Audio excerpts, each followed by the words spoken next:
هل تملك الأسلحة اللازمة لمواجهة المغرب؟ وهل تعتبر خسارتكم أمام المغرب في تصفيات كأس العالم حافزا إضافيا يعني من أجل الثأر؟ لا والله أنا في رأيي الخاص انهزمت بالنتيجة، ولكن تعرف قوة الاتحادية تاع واسمه المنافس تاعنا راهم قوة الآن في إفريقيا، قوة ضاربة يعني في كرة القدم، فهمت؟ والانسان كل واحد وقته. احنا حبينا نلعبوا مثلا على الساعه 2 زوالا، نلعبونا هما على 10 تاع الليل ولا 8 تاع الليل.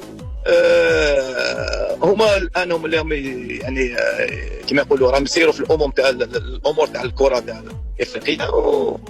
واش حاب نقول لك، انا نتبعوا، احنا من المتتبعين الان، هم الان يفرضوا انفسهم، فهمت؟